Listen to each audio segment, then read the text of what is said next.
the United States is the principal exporter in the world of tools that destroy democracy. The reality is that, you can get 10, 15% of the population that's really interested in understanding like what's actually happening out there, but it's a lot of work. They won't bother in many cases. And most other people that are online are just more comfortable and driven algorithmically by just accepting as true stuff that they already aligns with what they believe. Look, in times of crisis, the US can get this right. But this does not feel like World War II. And to be fair, it's not. And that means that it's going to get a lot worse before anyone really does anything about it.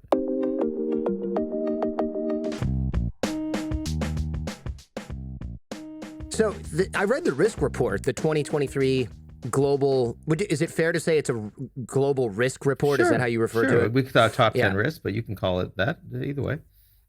It's, and I read our previous episode that we did was about the power of crisis. Yeah. And it sounds like we are not short of, if not full-blown, at least very potential crises. The top risk, though, Russia/Vladimir Putin, I would say we're beyond. I mean, that's a crisis if there ever was one, potentially, especially since we're headed towards nuclear conflict, potentially. So what is happening now with Russia, now with the military, the economy? Because we know, look, they invaded Ukraine. That's been a complete disaster unless you talk to the robots on Twitter, in which case Russia's dominating and winning, and we just don't know about it. So, Jordan, when the Russians first invaded Ukraine, the United States and its allies in NATO really focused heavily on economic sanctions as the most effective tools the West had to respond, and was much more cautious about level of military support, training, intelligence they provided to the Ukrainians. That has now changed, right? The Americans, I would say, would now, the officials would say we egged how much we could get done with sanctions, even though they're really tough sanctions. The Russian economy is still pretty damn resilient. But we actually have been much more effective with giving the Ukrainians massive amount of military support. And what we've seen happen is that the Russian economy was one of the fastest growing in the world. It contracted a little in 2022, and it's probably going to grow a little in 2023. But, you're not seeing, bread riots in Moscow. People are able to live and they're able to sell the commodities that the world needs on the global market, with some exceptions like gas to Europe. But generally speaking, the Russia can keep on keeping on economically. But militarily, their training has been poor. Their planning has been poor. Their corruption inside the military leadership has been legion. And the Ukrainians have not only fought very courageously, but they've also gotten an enormous amount of support beyond what anyone would have expected from the United States first and foremost, from the UK, from Poland, from technology companies like SpaceX and Microsoft. And all of that together has allowed the Ukrainians to be in a much better position today than certainly anyone in the Pentagon or NATO was expecting in the weeks after the Russians first invaded.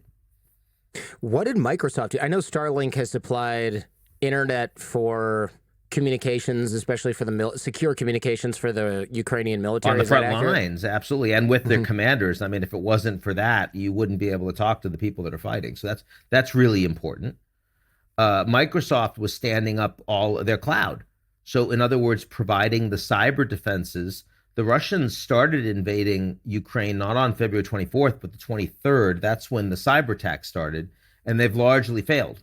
And you'll remember it was a number of years ago that there was this NotPetya attack that was a massive Russian cyber attack against Ukraine that was very successful and shut down hospitals and other critical infrastructure and took about 1% off of GDP and then exploded beyond Ukraine. And Maersk, the shipping company, was almost forced into bankruptcy. FedEx Europe, I mean, a whole bunch of other companies. Russian cyber attacks on Ukraine in this war since last February have been almost completely ineffective, in large part because of the support from a U.S. technology company. So it's kind of interesting that the technology companies have been belligerents, even though they're not part of any treaty. It's interesting, especially because Microsoft takes endless amounts of shit for having like Windows problems and security holes and the blue screen of death. So it's funny that Microsoft is now like on the front line of protecting Ukraine against cyber attacks. It's a little bit comical and shows that maybe their reputation was well earned in the 90s with Windows 3.1 or something like that, but now they've stepped up to the plate. Or it was just shit talking, because that's what computer nerds like me do. Oh, I think that people that really understand Windows are not necessarily happy with security around Windows.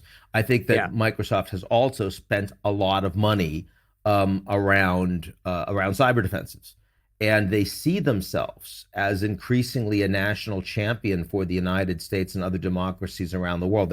Unlike Apple, for example, they don't have very much China exposure at all. They're not a B2C corporation. They're really a B2B, a business to business player. So in that regard, they feel like more of a traditional industrial complex company than a lot of the Facebook Metas, and those sort of organizations. SpaceX, very similar. Most of their money comes from either the Pentagon or NASA. So they are really, for all intents and purposes, a U.S. military industrial complex company. I hadn't thought about that, but it makes sense. It's the use case for getting internet in rural Alabama is nice, but it's obviously more important to have it in Afghanistan or the border of Iran when you're operating or whatever, or in this case, Ukraine. The brain drain from Russia has to be something fierce now, because everybody I know that has Russian relatives is getting them out. And a lot of those people, who sent their son or daughter to the United States or to Europe and met somebody and got married, those are privileged folks, right? Their child went to Yale or is an engineer at Google, and that person is bringing their family out. So not only did you have brain drain before, but now you have people who were maybe on the fence or didn't have the opportunity or liked their job in Moscow running for the border and getting out of there so they don't get drafted, and because they don't necessarily see a future in Russia. And I realize I'm speaking for a smaller subset of Russians, but I think a lot of people my age and younger, so I'm 43, I think a lot of people age, 15 to 40 are probably trying their damnedest to get out. And I remember the line of cars that was driving into Georgia, which was like 50 miles long or something. Yeah, that was right after they announced that second, the general mobilization. So those are people that were just trying to escape getting conscripted, right? And thrown into the meat grinder in the front lines. And you've seen how many people have come back dead, how many people have come back injured. So understandable why they would want to leave. Then, you had, after the war started, anyone that, had the wherewithal, had the technical skills, the knowledge to get a job, get out, had connections that could get them to a Georgia and Armenia, a UAE, a Turkey, any place they could get out where they didn't need, sort of a serious visa, they got out. And so, I think, between the Russian citizens that have been drafted and those that have gotten the hell out of Dodge, long term, this is not a 21st century economy. This is an economy that takes stuff out of the ground and sells it. And that stuff matters. But it was Putin that actually was the first major global leader to say whoever controls artificial intelligence will control the world. And at that point, of course, the Russians believed that they were able to put a lot of money into a lot of Russian scientists. That is, the Putin's comment was true, but the Russians are literally nowhere when it comes to advanced technologies right now. Yeah, I can imagine. I've seen that they're struggling even to keep certain oil wells open, and that's really what drives their entire economy. If they can't, the ones that are in areas that we're selling to primarily countries that no longer buy from them, I mean, those things are just freezing over, from what I understand from folks like Peter Zion. I don't know if you agree with all of his analysis, but I like well, Peter. no one probably I does. like Yeah. Peter. Yeah, I mean, he is over egged on how much he thinks China is going to fail. Hmm. And this is the principal issue of someone that is, you live in the United States, you spend a lot of your time around people that are very bullish on the United States. You don't spend a lot of time in a place like China. And you're going to be more caught up in the Americans do everything right and the Chinese are a bunch of heads. And I think that's overstated. But I also think this is a guy who basically, sort of almost self-educated in the field of geopolitics, has actually is an exceptionally not just charismatic and engaging, but smart fellow. And I like him personally. I speak with him. We did a podcast together with Sam Harris. I don't mean to, advertise the competition here, but Sam's pretty solid. No, it's okay. It was really good. It was actually a really good hour and a half, whatever we spent. Putin has done something that I think most NATO or world leaders have not been able to do, which is strengthened the NATO alliance beyond anything. I think, was it Macron said something like NATO's brain dead in officially? 2019, In I think he said that. Yeah, and now he said it's so it's like on life support. Now Yeah. he said it's gotten shock therapy, and of course, also Trump said that NATO was obsolete. A lot of people felt that way because American allies were not spending particularly the money that they were committing to spend on defense. And also because it wasn't clear what purpose NATO was serving. I mean, if the end of history and everyone's a democracy and the Europeans don't need to worry about national security anymore, well, then what do you need NATO for? Well, it turns out that actually that was a historical anomaly, and there is massive national security concerns on the European continent. Some are directly conventional warfare concerns. And some are asymmetrical concerns, whether it's sort of cyber warfare or attacks against critical infrastructure, espionage. But all of these things, with Russia as the most powerful rogue state in history, suddenly NATO is indispensable, indispensable. And the Americans, of course, are the driver of that. The U.S. spends more money on defense than the next 10 countries in the world combined. And American allies all over the world rely more on the Americans for national security today, in large part because of Putin, in significant part because of Xi Jinping and China's growth of their consolidation of power, their economic influence over diplomatic outcomes, and their military growth in the Asian sphere, all of which is making the Quad, AUKUS, the Indo-Pac strategy, all these things that we weren't talking about 5 years ago, suddenly really, really relevant. So yeah, NATO and a broader G7. I mean, the Chinese were just telling the Japanese, "Hey, don't you go to the NATO summit."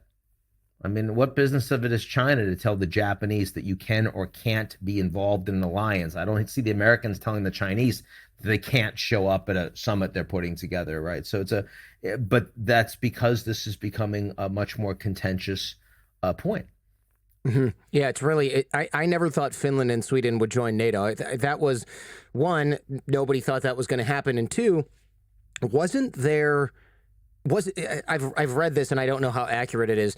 I think Finland, at least, I don't know if both Finland and Sweden, but had essentially told the Soviet Union, we won't join NATO because we're on your border, and in exchange, just don't invade us.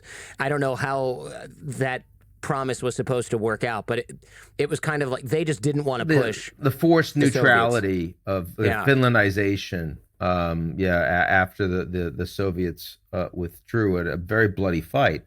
The Finns and the Swedes were absolutely not on a track of joining NATO until the Russians invaded. My good friend Carl Bildt, the former Swedish prime minister, would have bet you dollars to donuts back when that analogy held some weight, before the war, that they were never going to have that vote, and that they absolutely, I mean, these things passed easily. And then, of course, the Russians warned them that they will be hell to pay. There will be military consequences if they do join. And it turned out that that was a red line that had absolutely no force behind it. And there have been no consequences for the Finns and the Swedes. Yeah, it's really amazing. As an American, it is a little bit. What's the word I'm looking for? I'm not happy about any of this sort of global conflict, but it's almost like we were saying, hey, we're sort of providing all of your defense. It would be nice if you could contribute since you said you would actually do that. And everyone was like, we can get away with not doing this. And now they're like, hey, sorry about the last couple decades. How do we get back in your good graces? Well, maybe carry your weight a little bit more. And I understand completely why they didn't. I understand the line of thinking. I agree with their rationale. We don't have to worry about this. This is a relic. It's you trying to get us to spend on defense. It doesn't make any sense. You just want us to join pointless wars in Iraq and Afghanistan. No, thank you. We'd rather spend on infrastructure. That's worked well for us in the past. But it is not. Nice isn't quite the word, because in response to this horrific thing that's happening, that's changing the whole world.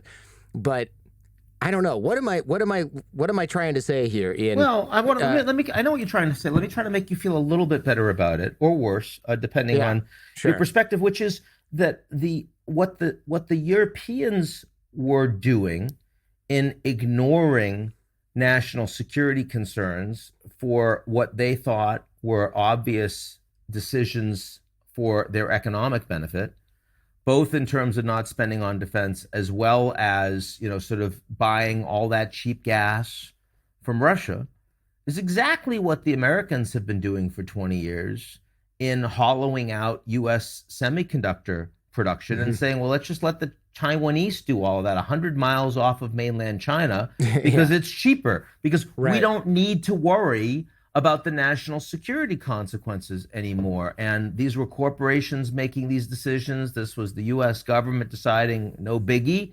And the Europeans were doing the same. Now, the consequences for the Europeans are a little more profound and immediate because of the Russian invasion.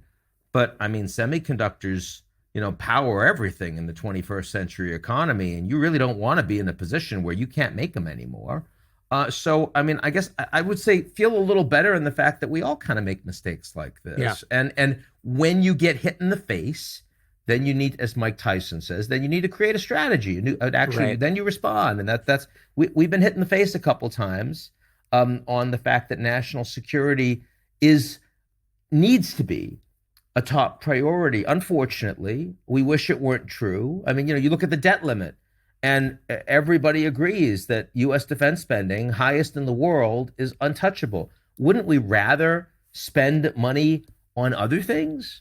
Wouldn't we rather spend it on policing at home? Wouldn't we rather spend it on mental health care? Wouldn't we rather spend it on education? Of course we would. But it turns out that actually we do need to spend a lot of money, and so do our allies, on national security. And that's an unfortunate thing to have to say in 2023, but my God, it's a reality. Yeah, I'm not, to be clear, I'm not saying the U.S. doesn't make these mistakes times 10. I'm just, it's just a very, it's almost like the one time we've been really right about something was this. I guess that's part of where I'm going with it, because we have outsourced a lot of our safety. We do have ridiculous defense spending. Maybe it helps me rationalize our defense spending a little bit in lack of spending in things that are also important, like you mentioned, infrastructure, mental health, policing, education. And it is hard to see how this ends well. You write, Russia will become more confrontational with the West in new ways as well. In essence, the effective Ukrainian and Western response to the invasion has transformed Russia from a would-be China into a large Iran. Tell me more about that. Yeah. In other words, into a rogue state. So think about what Iran has represented over the last 10 years. They've been one of the most sanctioned economies on the planet by the West, by the U.S. and its allies. Their economy has done very badly. They have a very hardline, extremely repressive, theocratic, in their case, government. And they have become the principal security threat for U.S. allies in the Middle East through proxy warfare, through drone strikes, through cyber attacks, through support for radicalism and terrorism. And if you're Israel, if you're the UAE, if you're Saudi Arabia, you've been very, very concerned about that. And remember, I mean, the biggest foreign policy crisis we had under the Trump administration was when the U.S. decided to assassinate Qasem Soleimani, the head of the defense forces in Iran, because the Iranians were engaging in all these attacks, including against U.S. troops on the ground in Iraq. So, what we have seen from Iran, which doesn't have nuclear weapons and which has a much smaller economy than Russia and much, fewer allies, tentacles into other countries around the world that matter to the U.S., we're now going to see that from Russia. And the we here does include the United States, if you want to talk about disinformation and espionage and cyber attacks. But I would focus more on Europe. I'd focus more on frontline countries and the very fact that the Russians will engage in the kind of attacks against NATO who they feel they are at war with. They're not losing to Ukraine. They're losing to NATO. They're losing to the Ukrainians that have been trained by, provided, the most important military equipment by, huge amounts of intelligence. All of that comes from NATO, and the Russians are not doing well, and they're really angry about it. And I can imagine a situation in the next 6 months where we get to a freeze of the active military fighting between Russia and Ukraine. But I can't see a situation where Russia comes back to the G7, where they start having their assets unfrozen, where they can start selling oil and gas again to the Germans, to the Poles, to these countries. And that means that the level of anger and confrontation that Russia and Putin feels towards NATO is a new normal. And that's what I mean when I say that this is like Iran. And, by the way, Jordan, by far the closest we've come to a Cuban Missile Crisis in your and my lifetimes was just a few months ago. There was a British reconnaissance aircraft flying in international airspace above the Black Sea, and it was collecting intelligence on the disposition of Russian forces, providing that to NATO and to the Ukrainians. A Russian jet fighter in operation in the area locked its weapon systems on that British plane. The fighter pilot misunderstood the order from his superior and fired the missile systems at that plane. Wow. Now, Jordan, thank God we found that out through that Massachusetts Air National Guardsman, the cyber guy. The leaked documents. The leaked documents. That's how we found all of this out. But you have to understand, if the missile had not misfired, 38 British airmen are dead in international airspace at the hands of the Russian armed forces. Yikes. In the middle of a war with Ukraine. I mean, this is going to happen again. Yeah. So, I mean, people talk about, are the Russians going to use a tactical nuke against Ukraine? I think that's fortunately a quite low risk, though it's higher than you want it to be. But the possibility that we will end up, in a Cuban Missile Crisis with the Russians because they see themselves as at war with NATO. And okay, it's true that the Ukrainians are, not using American weapons, at least we don't think they are, when they're using drone strikes against Moscow and residential neighborhoods in the suburbs and Belgorod and, oil facilities in Krasnodar. But if you're Russian, do you really see that as all that much of a difference? Yeah, I don't think so. And I saw those drone strikes, or I heard about those drone strikes in Moscow, and that seems a little is the juice worth the squeeze here for that? It seems like an escalation that doesn't have a lot of military significance, but has a real danger of forcing Putin to respond in a way that nobody wants. It's symbolic because it shows the Russians that Ukraine is prepared to do to Russia what Russia is doing to Ukraine. Keep in mind that Sure. those I strikes get have that. come on the back of, days and weeks and months of Russian drone strikes and missile strikes against residential towers, Oh, yeah. hospitals, schools in Kiev and other cities. And a hell of a lot of Ukrainian civilians, an estimated 40,000 so far, are dead. Ugh. So I have empathy with I do too, why the yeah. Ukrainians would do this, but the United States absolutely does not want Ukraine to engage in military strikes into Russian Federation territory for precisely the reason you just expressed. And let's be clear that although the Ukrainians are getting enormous amounts, unprecedented amounts of support from the US first and foremost and from the West, that does not mean that they are following US orders or directives in how they fight this war. Yeah. And there's not an enormous amount of trust at the operational level or even the diplomatic level between NATO countries and the Ukrainian government, with the Ukrainians fighting an existential battle they feel for the future of their nation. They're fighting against what they consider to be true genocide against the Ukrainian people. So this is a tough one, but as a consequence of that, it's also a very dangerous one. You mentioned that the use of tactical nuclear weapons is low. And can you briefly tell us what a tactical nuke is? Because I know people have heard of nuclear weapons, obviously, but I don't know if people know the difference between tactical and strategic nuclear weapons. I mean, it's smaller yield, it's smaller payload, but it is still vastly greater than the size of a nuke that blew up and leveled Hiroshima and Nagasaki. So people need to understand that a tactical nuke will ruin your whole day. And of course, the Russians, Putin himself, the defense minister, former Prime Minister Medvedev, many others have both obliquely and directly threatened nuclear warfare against Ukraine, and in some cases against the West in response to this war.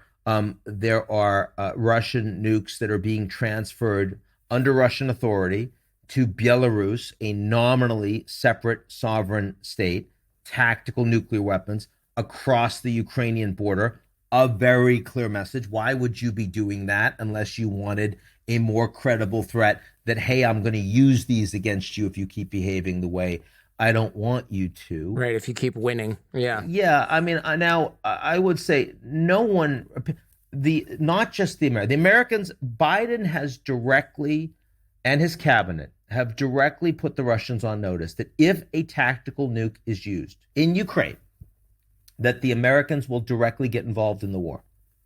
In other words, that the Russians will no longer have the capability to continue to fight against the Ukrainians. They have said that directly.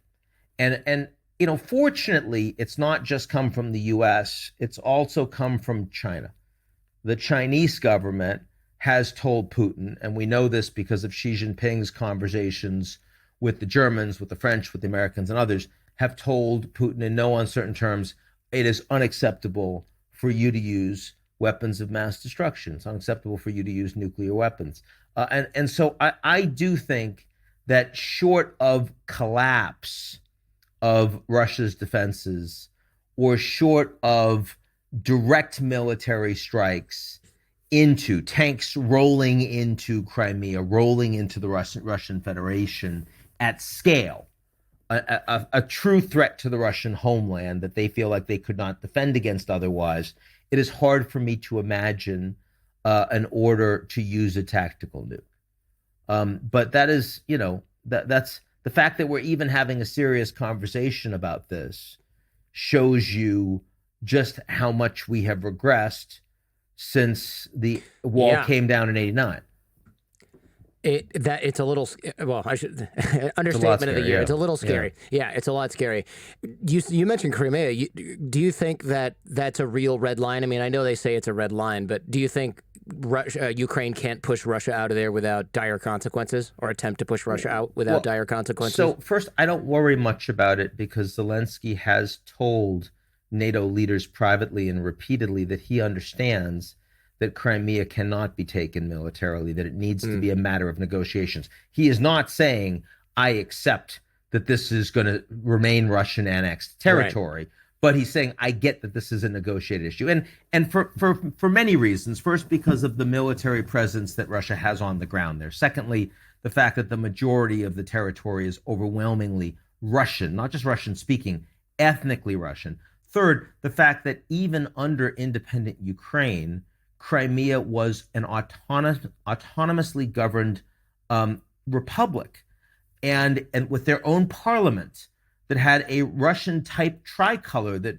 flew over it, and they elected their own members of parliament, and they were in charge of their own domestic policy, not foreign policy, but their own local policy. It was quite meaningful. So I do think that when you talk about Crimea, yes, it was illegal for the Russians to annex it in 2014, but it is a wholly different question than the remainder of Ukrainian territory.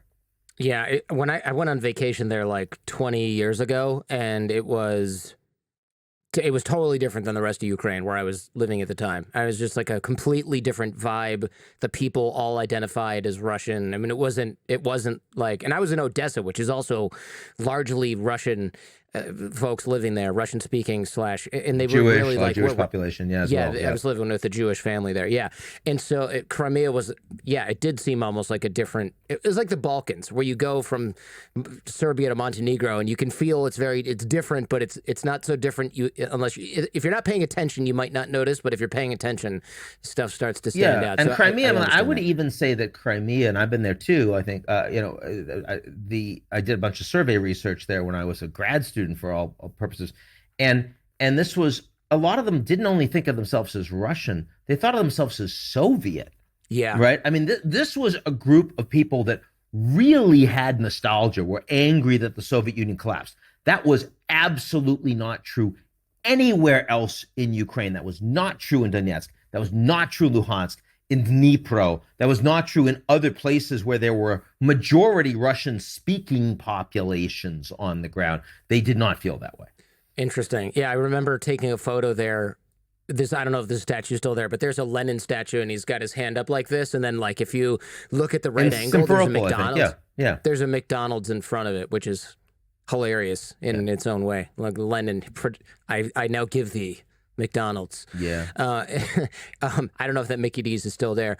It wouldn't be a McDonald's. They have to, because remember they pulled out, so they had to. Now they call it something else, and I can't remember what they call it, but it's some ridiculous ripoff of it. Is it? I wonder if they just call it like Burgerland, or if it's like McPutin instead, and it's like clearly just a McDonald's without the official gear and even crappier Happy Meal prizes. You mentioned a coming world debt crisis among the global South. Global South being, let's define that first, but let's talk about what Russia's war and the price volatility for food, what's going on here. So the global South is, sort of shorthand for the developing world writ large. So it's Latin America, South America, Central America, it's Sub-Saharan Africa, all of it. It's India, it's Southeast Asia. It's not really Eastern Europe because of the EU, but it's basically all those countries that we sort of consider to be lower and middle income. And China is not really the global South. In fact, China is the largest net creditor, right, to the global South, which owes a lot of debt that increasingly they can't pay off to China. So and you would have considered China a part of the global South if that had been a term of art 10 years ago. So it shows you how quickly these things actually move. Now, there's no question that even though a very strong majority of all the countries in the world, including the global South, voted to condemn Russia's invasion of Ukraine, but almost none of the global South countries support the sanctions against Russia. And that's because they're taking those sanctions in the teeth, because it's costing them in terms of food and fertilizer and fuel. And that really hurts on the back of 2-3 years of pandemic, all of the supply chain challenges, higher levels of indebtedness, interest rates through the roof, and debt they can't service. So, I mean, it should be no surprise. And not only that, but the fact that the West is seen as providing all of this money for Ukraine, and yes, illegally invaded by Putin. Very, very wrong, morally, international law, on any circumstance. But how many would the West have done as much if these weren't white people in Europe? And almost no one from the global South believes that's true. They think this is hypocrisy. They think this is a revealed preference, that, you know, they've seen climate change going on, and the Americans and the Europeans promising $100 billion to support the developing world for climate change. 10 years later, only 15 billion is committed, but the Ukrainians get 100 billion in the first year. What's that all about? Right. Mm-hmm. So if you talk to South Africa or Brazil or even Mexico, and I've spoken with the leaders of all these countries in the past months, they will all tell you this is bullshit. And frequently they won't be that polite about it. Sure. And they say, why should we support the U.S. on this policy? Thanks for watching on YouTube. Remember, you can also enjoy the Jordan Harbinger Show on Apple Podcasts, Spotify, or wherever you listen to podcasts. Our podcast feed is a treasure trove of insights from intellectuals, authors, spies, artists, athletes, pioneers, engineers, former mafia bosses, and business leaders, all sharing their secrets to success. For more information, click the link in the description. Now, back to the show. It seems like the gap between the haves and the have-nots globally will increase a lot, because you mentioned we're going to have a stalemate, most likely in Ukraine. That's going to lead to cyber attacks and asymmetric warfare, whatever. But that means the sanctions are going to stick around.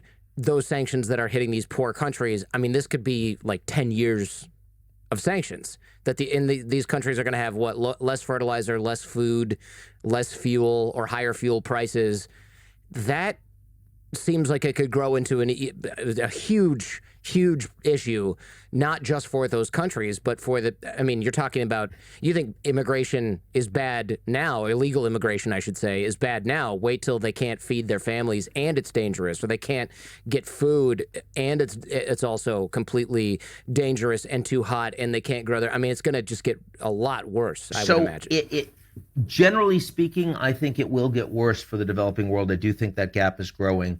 On the other hand, the first 6 months, 9 months of this war were a lot worse for the developing countries than what we see right now. Why is that? Well, first, because the president of Turkey, Recep Erdogan, who just won re-election again, and the UN Secretary General Antonio Guterres worked very hard with the Ukrainians and the Russians, governments at the highest levels, to secure a food and fertilizer deal that removes the sanctions from Russian food and fertilizer export in return for the Russians allowing all of those ships of food and fertilizer to get out of Odessa, Ukraine's major port, and through the Black Sea.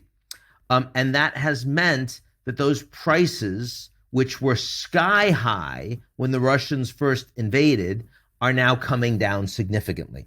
That's a big deal. Now, on oil and gas, it is true that there are significant sanctions that have been put in place by the Europeans. And if the Europeans aren't buying Russian gas, that gas will be flared because it has nowhere to go. The Russians don't have infrastructure to pipe it anywhere else. That means those prices will go up. The Europeans will be able to afford gas from other places. That will price the developing countries out. So Pakistan can no longer afford to buy gas, and they're moving to more coal precisely because of the war, and the Europeans can price them out. On the other hand, you've got the Indians buying massive amounts of discounted oil from Russia, and they're actually providing more refined product from Russia into India to Europe. So Europe is getting now significantly more energy through India from Russia. Now they're not buying it directly from Russia. Interesting. And so it is a little more complicated, because at the end of the day, so many of the commodities we're talking about are on global markets. And if it's a global market and the entire global South is prepared to buy and not put sanctions on, and the Americans and the Europeans are not prepared to put secondary sanctions on those countries, then the Russians are going to export, which goes back to what you and I were talking about at the beginning. Why is it that the Russian economy has proven more resilient than a lot of people expected? Number one, it's because most countries in the world are still buying stuff from Russia and they need it. Number two, the West tolerates that because the alternative would be much more painful for the West too. And number three, because it turns out that for all of the incapacity and incompetence that the Russians have in running their military, the Russians actually have pretty good people running their economy. Their central bank governor, the minister of finance, the technocrats underneath them, and that has stood them in reasonably well stead. Yeah, the central bank governess, Naibulina, Elvira, she's a really talented genius. She is. She's very talented. Really, really impressive. She's been respected by the West for many, many, many years. Yeah. Yeah, when I saw what she was doing, I was like, oh my, she knows this is something this is not her first rodeo with something, gaming this out. And then, yeah, just very, very talented. I mean, and I always caveat these episodes with, I have to separate the Russian people from the Russian government, because pretty much every Russian that I know, especially, I mean, look, selection bias, they live in the United States or the West, or they listen to my show and they email me. They're extremely talented and they're very, very capable people. But for their crappy ass governments that they've had since the dawn of time, they would be in a totally different position. And we wanted them to be in a totally different position with Boris Yeltsin and then now Putin. And it's really a shame, because the biggest victims of Russian aggression is always the Russian people. Now it's the Ukrainians, sure, but it's like China, which we'll move on to next year. The Chinese government, the biggest victims of the CCP, the Chinese Communist Party, it's always Chinese people. So I always caveat when I talk about China that I'm not talking about your Chinese neighbors or the people that you know who live there. It's the government officials that are robbing those people blind and throwing them in jail because of the whatever they put on Weibo that morning. So let me transition there then, because yeah. I mean, I would argue, if you look at all of the geopolitical headlines that are so disturbing in the world today, I would argue that they come primarily from three different factors that are structural features today. The first is that after the Soviet Union collapsed, Russia was not integrated into the West. And you and I can debate who is responsible for that, because some of it is the West not caring. Yeah. And some of it is Russia being kleptocratic and incapable. But either way, like, that didn't happen. And it did happen for a lot of the other badly governed East Bloc countries. And as a consequence, the Russians are really angry, they are in decline, and they are mad at the West. They blame the United States, and Putin, über alles, first among everyone. Secondly, China was integrated into Western-led institutions on the largely unspoken presumption that as they got wealthier and more powerful, they would become Americans. Yeah, or at least democratic or something, and that just did not happen at all. It turns out they're still Chinese, and the United States is not actually prepared to accept that. Right? They're not prepared to accept a really powerful, wealthy China that is still authoritarian and state capitalist. And then third is the fact that while those two big things were happening, and they're both deeply problematic, the West, the democracies in the wealthy countries, were themselves eroding, with tens of millions of people in their own countries saying, we feel like our governments are kind of illegitimate. They're not really getting it done for us. And you put those three things together, and you get well over 90% of the geopolitical challenges in the world today. And these are complex things that do not, they don't lend themselves to a quick soundbite response. Oh, we could fix it if we only had leader X. Right. They're deeper than that. It took us decades to get to this situation, and it's probably going to take us decades to dig out of it. I agree. I wonder how we're going to get out, especially risk number two. I don't know how many we're going to get through. We spent a lot of time on Russia, but hey, whatever. Risk number two, Xi Jinping, he concentrated his power got rid of a lot of his rivals. There were different factions in government that looked like they were maybe keeping others in check. Those are gone now. So he's got bigger unchecked power, which makes the regime, the country, more flexible, able to make decisions faster. But it also, whenever you have the ability to make a decision without anybody calling it into question or saying, hey, maybe that's a bad idea, you've got worse information coming to the top, which makes your mistakes bigger and faster. And we see that all the time with dictators. I mean, this Putin is a classic example. He probably had no idea that his tanks were full of egg crate carton whatever instead of armor, and that his missiles from his airplanes weren't going to fire because the guy making the propellant poured vodka in there instead of whatever was supposed to be in there, right? I mean, and I'm joking, but I'm also not joking. But you're not joking. It's that bad, right? Yeah, it's that bad. The Russian military is falling apart.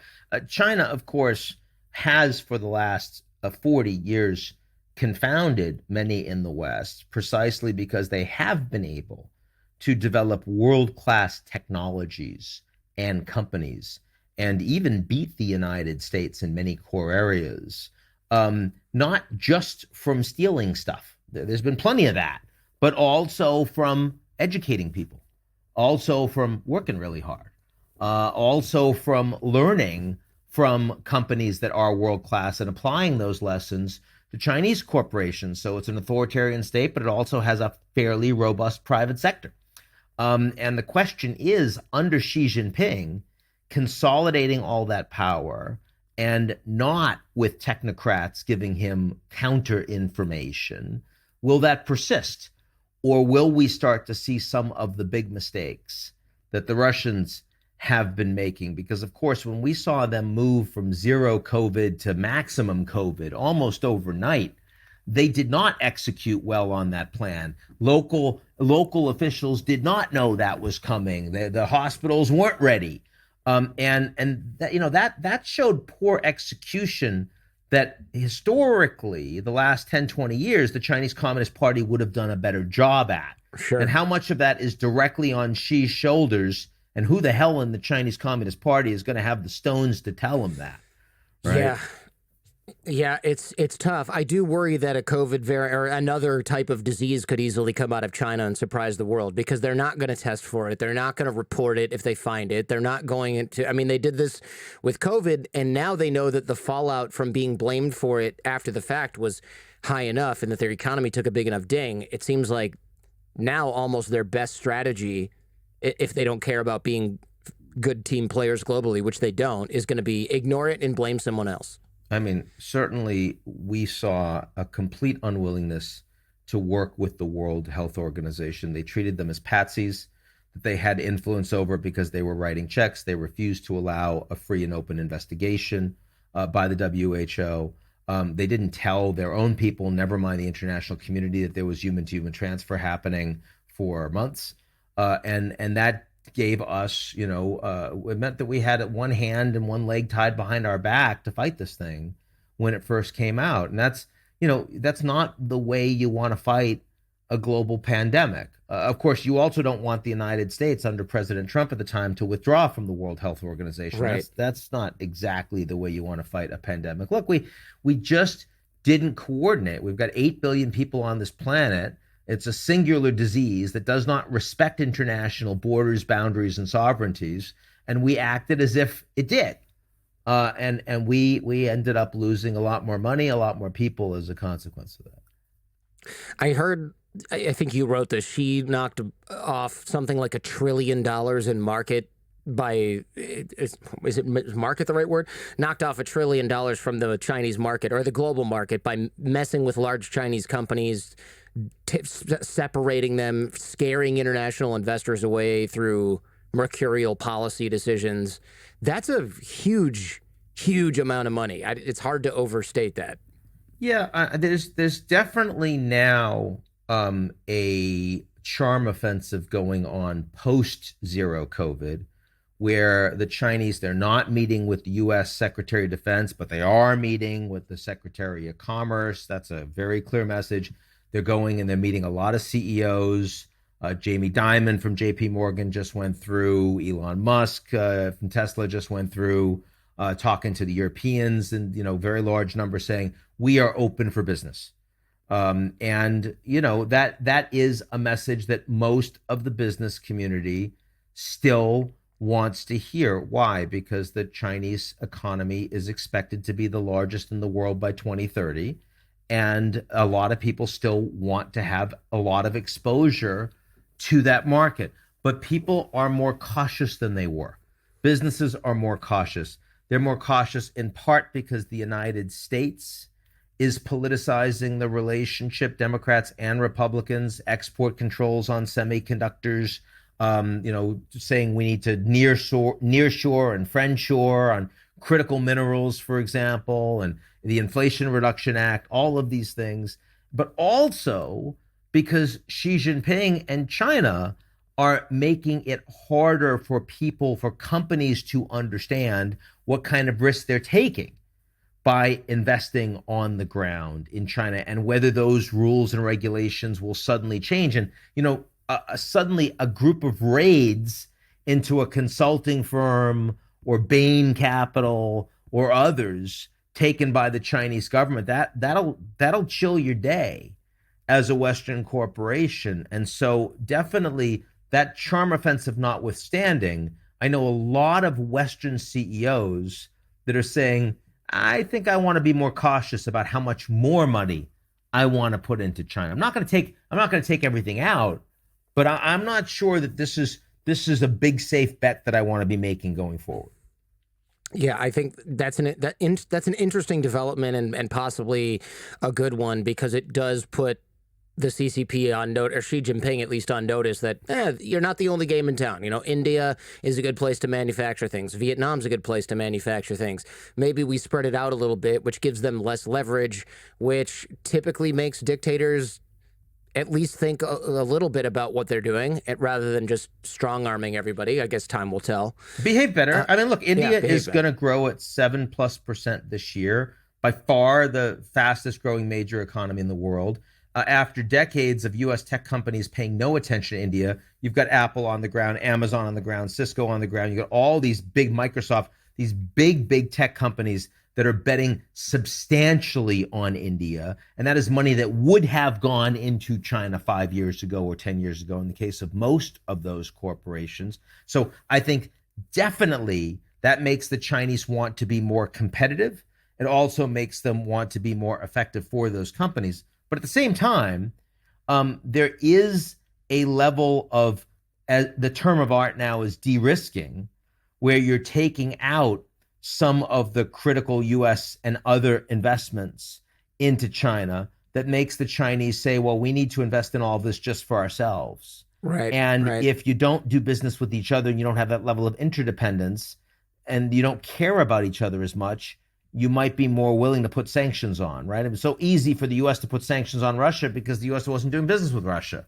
China, it's a lot harder. So interdependence, I mean, you don't want to suddenly get rid of interdependence between the two countries, because that also creates danger.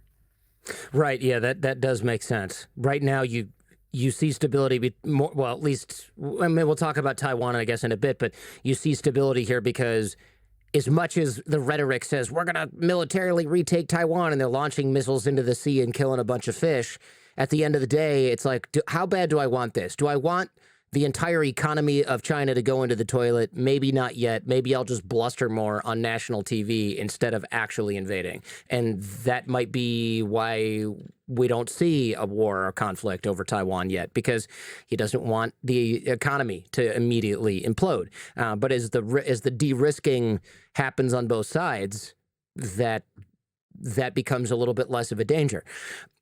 Let's discuss AI and social media. I know AI is trending and people are probably rolling their eyes right now, but it's not just AI. It's actually AI plus other tech that is risk number 3. Can you speak to that a little bit? Yeah, it's the first time that we used AI to write the title of the risk. We used ChatGPT. It came weapons of mass disruption. And this is the idea that there are these significant risks that were not on the geopolitical stage before, because of the role that advanced disruptive technologies led by AI create. There are 4 areas of risk specifically that I would focus on.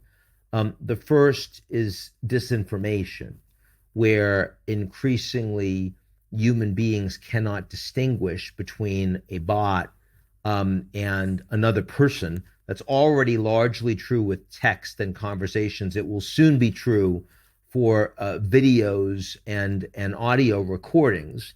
And you can just imagine, we already saw this fake photograph of AI generated an explosion outside the Pentagon that took $500 billion off of the S&P in 30 minutes. And then I didn't even hear about that. Oh, that's recently happened, and it is a big deal, right? And it was anyone that paid attention, that looked closely at it, would have known it was a fake. That wouldn't be true in another 6 months. But that didn't stop it from going viral and making people panic, and a lot of establishment media actually running with the story. So that and same thing is true with faking information around elections, faking information around market movers, all these sorts of things.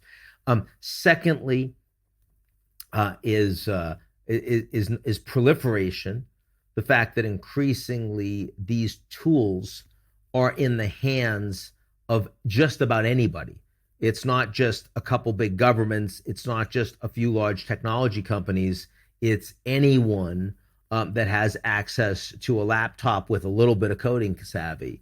So hundreds of thousands, soon millions of people that will be able to tinker or destroy using these tools. And some of these tools are about disinformation. Some of these tools are about releasing really bad malware through coding that you can have AI do, or through constructing your own smallpox virus, which today over 100 people have the technology and the knowledge to do. And through AI, that's going to expand exponentially. A third is the displacement risk. It's just how quickly people will see their jobs go away because of AI tools that are replacing their talent space. Now, I am certain that many, many, many other jobs will be created from working with AI and the productivity that comes, but you still need to retool those people.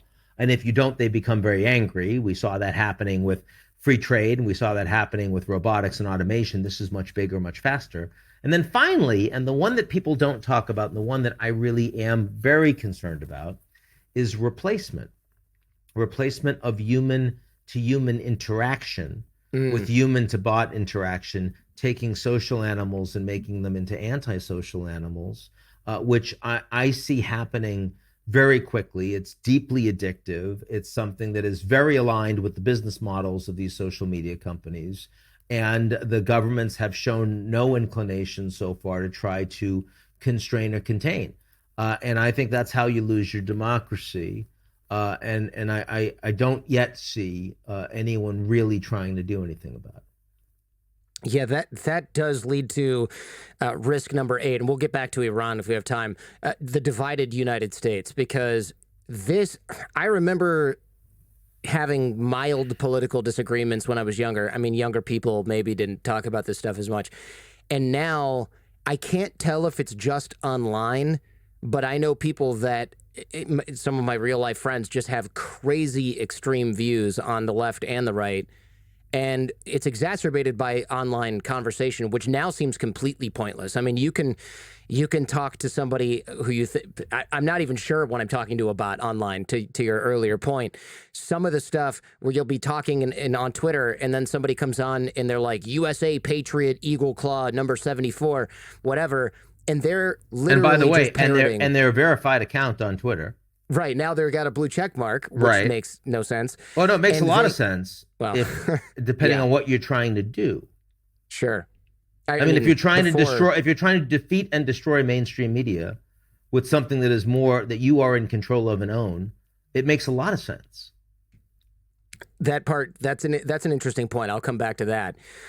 You'll talk to somebody there and they'll parrot Chinese or even just Russian propaganda. Hey, they'll say something like, here's a quote from, and it's like South China Morning Post, which is now owned by the Chinese Communist Party, or at least China in general. And it'll say, the Pentagon is funding biolabs in Ukraine, and this is just a general thing that everyone now knows. And it's like, well, okay. So I looked that up because I thought, okay, this is something that I've heard about. Let me look at this. And it turns out it's just not The Chinese are just telling us stuff the Pentagon won't. And I'm like, so wait, let me get this straight. Patriot Eagle Claw, the most American guy on Twitter, is now parroting Chinese propaganda to tell me that the U.S. government is hiding stuff from us and the Chinese are telling us the truth. This just does not check out at all. I got the same thing from when Seymour Hersh, who used to be a respected journalist, put out this very poorly sourced story on how the Americans, with a secret, sort of special forces group, and the Norwegians were responsible for blowing up the Nord Stream 2 pipeline. And I would tell you that, first of all, you were getting the same Eagle Claw people that were parroting, pro-Russian, anti-U.S. stuff online, and a lot of that was surely bot and troll farms being paid for by the Kremlin or those that are aligned with them. But I would say that this also it was accepted basically as truth by almost the entire literati in the global South, because it went against the American narrative, and it was being promoted by someone that was seen to be a legitimate journalist who's kind of lost his shit in the last 10 years, but nonetheless, right? And so this is something I care about. And so I did a fair amount of actual primary research to debunk and this story, which was abundantly and 100% debunkable. Mm-hmm. And I put it out, and I think it made a difference because I'm known in this field, and I've got 7 million total followers or whatever. But still, wow. overall, I was pissing in the wind. Yeah. The reality is that you can get 10-15% of the population that's really interested in understanding like what's actually happening out there, but it's a lot of work. They won't bother in many cases.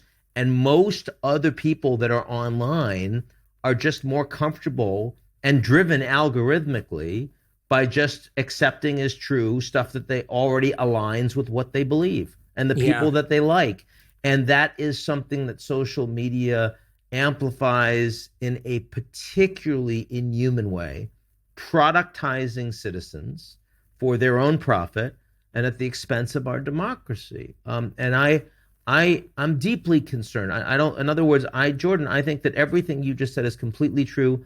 It is absolutely new. It is so much worse than it used to be, and it is driven by algorithm. And it's not just the United States. That's probably a whole separate show, but it's not just the United States. Canada also becoming way more polarized. And this, I kind of the Ottawa trucker riot, same thing. Yeah, when I saw the trucker riot, I had Canadian friends of mine be like, this is the beginning of the revolution. And I'm like, what the hell are you talking about? And then, we don't have freedom here. We're turning into North Korea. And I was like, wait a minute, just can you take a breath and calm down? But when the U.S. sneezes, Canada catches a cold. And we're looking at people there who, and look, the Canadian Brazil insurrection, January 8th, same thing. It really, it's scary because it's almost like we're setting this example for really crap behavior in a democracy, and other places are going, well, if it's happening over there, no. Why don't we do it? I wish that's all we were doing. We aren't. We're exporting it. We're actually exporting it. The United States is the principal exporter in the world of tools that destroy democracy. It is not the intention of the U.S. government. It's not even the intention of the corporations. It just happens to be a secondary effect of the business model. And these companies are not paying for the externalities. That's a good point. That's a really good point, right? It doesn't really matter. They need more clicks. It doesn't matter if it turns out that those clicks came at the expense of two factions shooting each other at some protest somewhere. They don't like climate really change. Care. I mean, we had oil and gas companies that we needed. We needed those companies. We didn't want to destroy those companies. They were driving incredible wealth, cheap energy, allowed like humanity to flourish as never before, but they were not paying for the cost of dumping all of this crap into the atmosphere. We paid for that. You and I paid for that, Jordan, and citizens all over the world. And until we recognized what was happening and forced them to bear some of those costs, they were not going to. And that's what's happening in social media today. We need these technology companies. And it's not just because of jobs. We actually do need the innovation that they drive. We need the algorithms. They're going to make people live longer. They're going to make the world more efficient. They're going to reduce waste.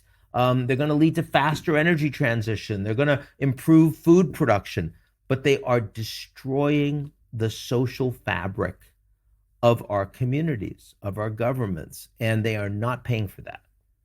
It's true. These tools used to be, well, I guess sometimes they still are. They used to weaken authoritarian regimes, right? You could get information to Iranians via Twitter or whatever. And now it kind of seems like there's a flippening where now they're weakening democracy and being controlled by authoritarian regimes. Just one recent example was Turkey said, hey, can you get rid of all the bad information about us on there? We have an election coming up. And it was a week like, before okay. the election, Twitter said fine. Yeah. And Elon's perspective was, well, hey, I want to still do business there. And that's a business decision, right? Mm-hmm. That's in the same way that, like, Tesla is going to do a lot of business. We talked about SpaceX.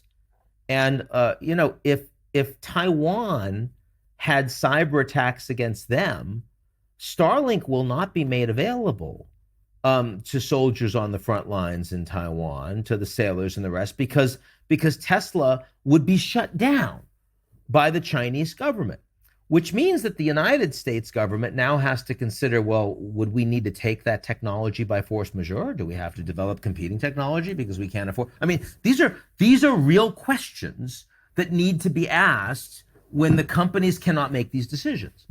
That reminds me of, and you'll know this example better than me, during World War II, wasn't it Standard Oil that was selling petroleum to Hitler? And he's like, well, I got a contract. And I think the president had asked of the United States had asked the CEO of Standard Oil to stop doing that. And he said, no, I got to keep selling to Hitler. I got an agreement with him. And Alcoa was, they wanted to keep prices up. So they artificially depressed the production of aluminum, which meant that the United States did not have the production they needed for Lend-Lease, and the Germans almost won as a consequence of that. The Americans had to break them up. Look, in times of crisis, the U.S. can get this right, but this does not feel like World War II, and to be fair, it's not. It's right? not, yeah. And that means that it's going to get a lot worse before anyone really does anything about it. Yeah, that's not great news. All right, in the last few minutes we have, let's talk about Iran, because, look, there's massive protests there, but the nuclear deal's off the table. They're enriching uranium. The protests are unlikely, at least in my crappy amateur opinion, to really overthrow a regime because they don't have a leader. They're not coordinated.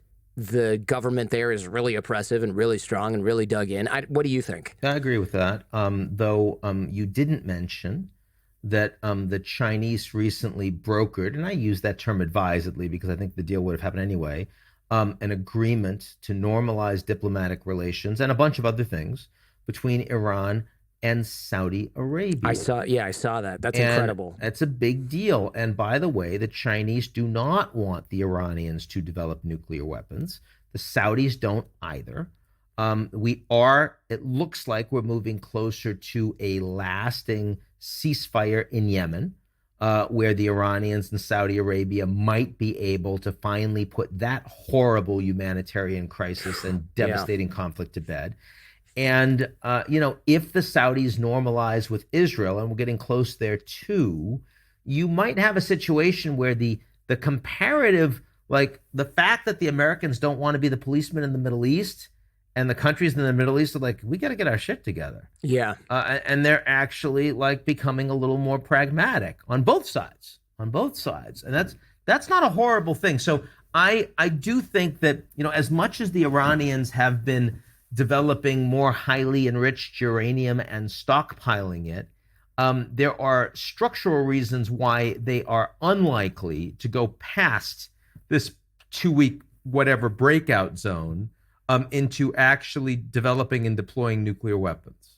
Why? Is that something you can explain in a couple of minutes? Yeah, because they're in better geopolitical position now, because that agreement they have with the Saudis goes away if they suddenly go nuclear. Like they want the economic development. They want the stability. They've been paying for the fighting in Yemen. They don't need that proxy war anymore. So in other words, as much, and also because the Iranians have enough problems at home and it's expensive and their economy is crap, do they really want to have to spend bad money after good, or good money after bad is the term, on this proxy warfare? Or would they rather actually have some more cash to throw at supporters on the ground in Iran, which allows them to have a better shot of maintaining their repressive theocratic regime? I do wonder if, I mean, Ayatollah Khamenei is what, like 83 years 80 old or plus, something? yeah. I think Yeah. he's not looking good right now. Yeah. He's in a high stress position. He probably grew up without the greatest of health care, I would imagine, for a guy his age living in Iran, right? He's lived through a couple revolutions, like any day now is what I'm getting at. What happens? Because he hasn't named a successor. So the Revolutionary Guard Council, I mean, I always worry whenever there's a military subgroup that's really powerful and has their stuff together and is full of middle-aged or young guys that hold a lot of guns, and then there's some old leader who's just waiting to kick the bucket the next time he goes to the bathroom. I mean, we could end up with a worse Iran that's controlled by the military. Or am I overreacting? The IRGC, the Revolutionary Guards Corps, have a lot of influence and power. They do act not just as a backstop, but also as a constraint on theocracy. And I agree with you that, for example, if it looked like the demonstrations were continuing to grow and become out of control, and not just in Kurdish areas, but even in Tehran, right? I think it's quite possible that Khamenei would have been sidelined and the IRGC would have taken over. I'm not sure that, from a geopolitical perspective, in other words, looking at people outside Iran, you would have viewed that government as all that different. It would have been, very differently repressive on the ground. They wouldn't have had the same problems in terms of, having to wear a veil, but they would have had, sort of absolutely no nonsense on curfews, and there'd be plenty of executions for political reasons, for other reasons. So you and I would not want to live in a country like that. No. This is not moving towards reformist Iran. And you mentioned before, Jordan, that the Russians. You talk about the Russian regime, not what Russian people. Chinese regime, not Chinese people. My God, when you talk about Iran, these people, not just outside of Iran, but inside Iran, they still have such a vibrant desire to have civil society. These young women and men that were protesting and are so literate in pop culture, high culture and low culture around the world, and yet they are suffering so much at the hands of this horribly repressive regime. It's just very, very painful to watch, and it's kind of sad that you sit here in the West and you say, well, what can we do? What should we do? Because frankly, you get involved and you'll be blamed, right? And you'll be blamed by the regime, and you don't necessarily help the people you want to help. Not to mention the track record of U.S. in promoting and exporting democracy has not been great. No kidding. Yeah, Iran is at the top of my list. One of my regrets is not going on a trip there in 2010 when I had a speaking gig, because now it's like, I don't know when I can ever go. Not just because of what we talk about on the show, but because of what's going on there. Yeah. And what I talk about on the show is not doing me any favors. Yeah, I wouldn't be going right. Yeah, it's a tough situation, but I mean, yeah, like amazing food.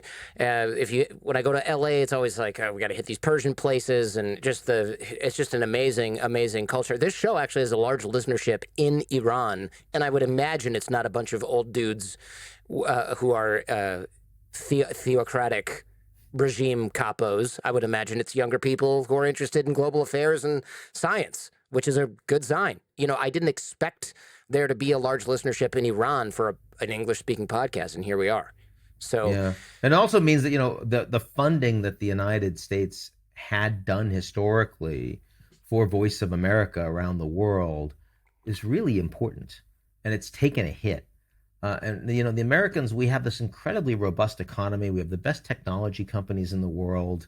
We've got all of this food and oil and gas and all these other things that we produce. And yet we really haven't invested in our democracy.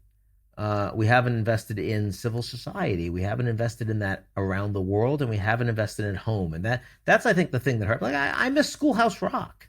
Why don't we have that in the 21st century? Like, wouldn't that be great for American kids and for kids all over the world? I mean, that's how you and I learned the Declaration of Independence, the preamble, Yeah, that's for sure. right? So that's how we learned how a bill becomes a law. We need that stuff. We really do. And I don't like it when Elon goes after NPR in a fit of pique because he's decided that they're a bunch of wokesters. And I accept that they lean center left. I do accept that, but I also accept that most of their coverage is just coverage, and it's not driving hate or anxiety. It's actually just trying to inform people. We need more of that, not less. Yeah, I agree. I do. I think a lot of, well, I don't want to go on a whole Elon rant because I think a lot of what he does is really amazing. I just also think he loves stirring the pot. And sometimes it's like, oh, there's consequences for that. Oh well, shoot. Next thing, and I don't love that mentality. He doesn't understand democracy. That's Yeah. not his expertise. I mean, he's one of the most extraordinary entrepreneurs that the world has seen. It is thanks to the American system, political and economic system, that we would attract someone like that from South Africa or someone like Satya Nadella, right? I mean, all of these people who like really are world changing, and they're making a difference first and foremost in the United States, and they inspire people all over the world. And I want to listen to him on electric vehicles, and I want to listen to him on reusable rockets. I do not want to listen to him on geopolitics and the state of democracy, and he needs to stop doing that. He needs to stop doing that because he's hurting people and he does not care.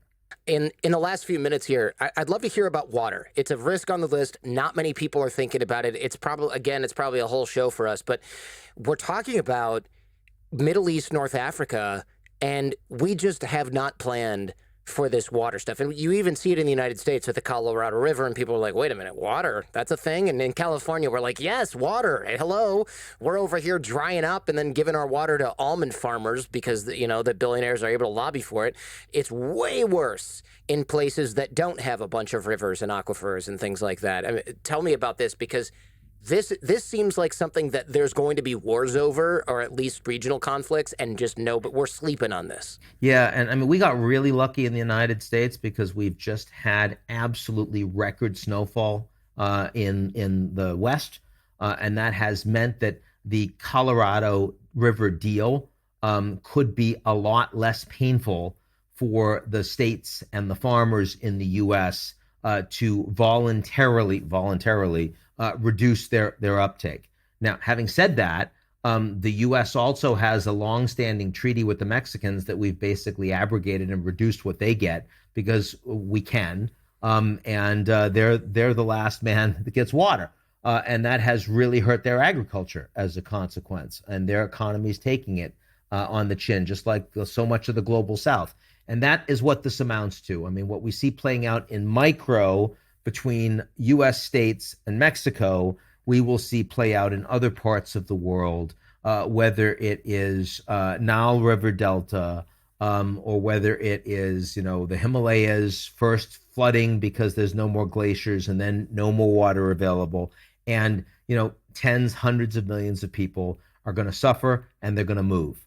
And when they move, they're going to be angry and they're going to create instability. And unlike climate change and 1.2 degrees of warming that we have now all cottoned to, understand, and are devoting resources on, water, we haven't quite gotten there yet. We've just had, the first oceans protection agreement through the COP process just this year. And it is really, really early days, but it's not in terms of what's happening in the water. So it's one of the big new risks that's kind of coming up that shouldn't be new, but that we're going to be paying a lot more structural attention to. I would also imagine it's such a massive problem that if you're Eritrea or Ethiopia or on the Horn of Africa or Qatar, even if you're wealthy, what are you going to do? I mean, this is like a multi-trillion dollar problem. So these governments that can barely get electricity to half their population, what are they? I mean, their ability to handle this problem is not going to improve anytime soon. I mean, if you're Qatar, you're super wealthy. It's like per capita income's over $100,000, and you're going to have desalinization in the same way that when the Saudis cut them off, they were like importing milk cows, and said, okay, well, like we'll just produce it in Qatar. We don't care. They can do that, but Ethiopia cannot. Eritrea sure as hell cannot. Yemen cannot. And what happens as a consequence? People starve and die. And you have that combined with the food stress, with the fertilizer stress that came on the back of the pandemic, the supply chain challenges, and the Russian invasion of Ukraine, two of the largest breadbasket countries in the world. You cannot afford these water challenges on top of that. So if you're a barely developing country, with lots of potential human capital, but these huge resources constraints, this is hitting you, and it's hitting you first, second, and third. Ian Bremmer, always full of good news. Thank you so much. Great talking to you, Jordan. Likewise. Is there any good news you can leave us? What do you think? I feel like we should end on a positive. There's all sorts of good news. Tell me some good news. Well, I mean, one piece of good news is the fact that we now actually have an understanding that climate change is happening. We all agree, almost 8 billion people on the planet. And that means even if we're not coordinating on it, all the resources that are being spent to do something about it. And that is moving us faster to cheaper renewables. Some are doing nuclear, some are doing wind, some are doing solar, some is doing everything, the bridge technologies, but it's moving much faster than anyone would have expected 10 years ago. At speed, at scale. I mean, the United States is moving towards actually hitting their, sort of net zero goals at 2050. China is about to have its total carbon emissions are probably going to go down going forward. They might be hitting peak carbon emissions. China, wow. a middle income country. India is still not close to that. That's a big deal.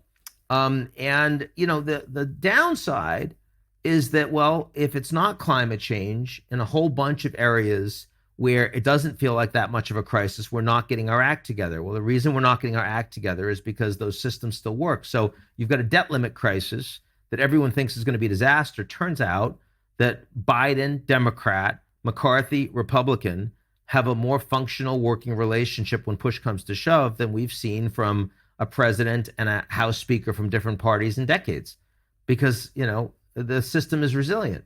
So it's either it becomes a really big crisis and then you get your shit together, or it's not a big crisis and you don't get your shit together and everyone's angry about it, but it turns out the system's more resilient than you think. So always keeping in mind those two different types of challenges, I think, is helpful to keep people's heads screwed on straight and not jumping, for the remote.